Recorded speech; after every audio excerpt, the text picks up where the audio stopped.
Brasil, Lei Eusébio de Queiroz, fazendo dessa área uma área moderna. A expansão do café também vai trazer uma série de modernizações para a sociedade, a economia e a política nacional. Observe o quadro. Café e a modernização. A construção das ferrovias para melhor escoamento da área produtora de café, o Oeste Paulista, até a área exportadora, Porto de Santos. Desenvolvimento do sistema bancário, desenvolvimento das cidades, o urbanismo, Avenida Paulista, São Paulo, Avenida Rio Branco, Rio de Janeiro, um surto industrial e o desenvolvimento das relações assalariadas, trabalho assalariado. Sobre o surto industrial, é sempre bom citarmos Irineu Evangelista de Souza, o nosso Barão de Mauá.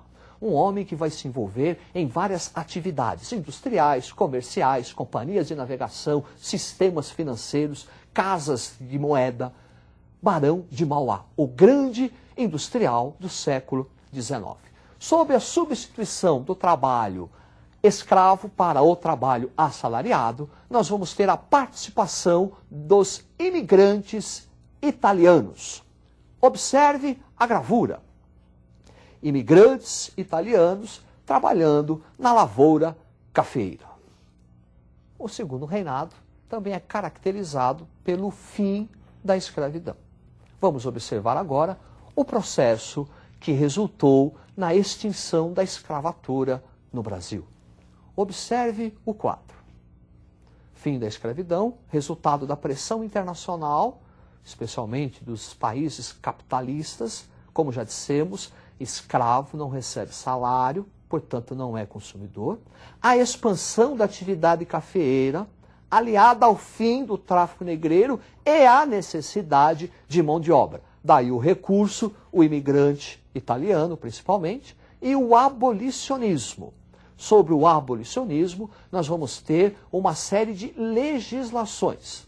Primeiro, a Lei do Ventre Livre, 1871, Lei dos Sexagenários, 1885, e Lei Áurea, 1888. Lei Áurea, que acabou com a escravidão no Brasil, 13 de maio de 1888. Não representou uma melhora na vida do negro.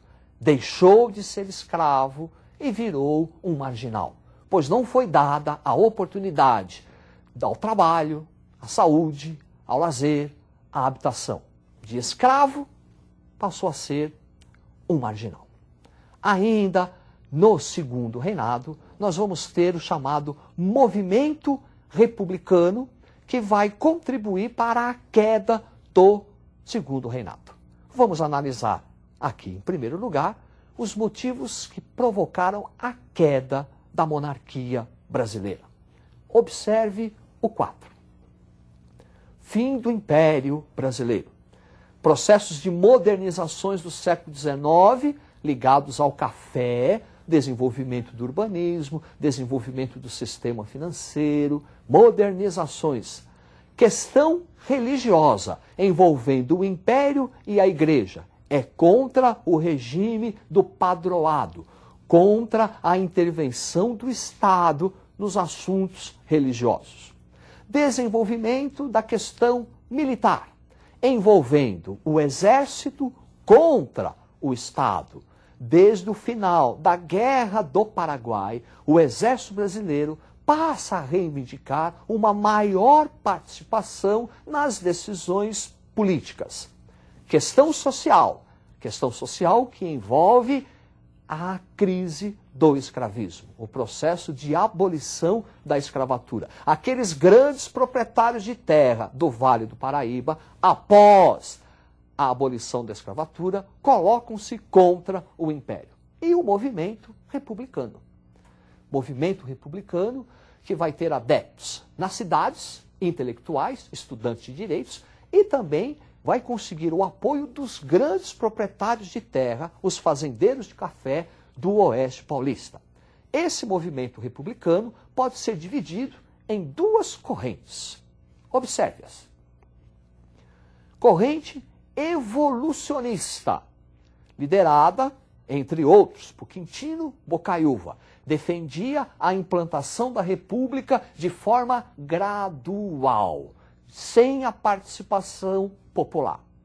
E o movimento revolucionário, entre seus líderes, Silva Jardim, o oposto do evolucionista, a implantação de da República através de uma revolução com participação popular. A tendência que ganhou foi a tendência evolucionista.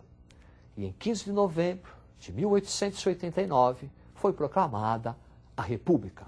Representa o final do Segundo Reinado e o início de uma nova fase política na história brasileira. Agora, a proclamação da República não muda muita coisa na história brasileira. Continuamos com o modelo agrário exportador. Continuamos com o modelo ainda das origens coloniais. E com a implantação da República, a atividade do café vai continuar a ser a principal atividade econômica. Vimos então, na aula de hoje, o Segundo Reinado, as tensões, Guerra do Paraguai, questão Christie, a evolução do café e as suas consequências para o Brasil e o nosso movimento republicano. É isso aí, tenham uma boa sorte, estude e até a próxima.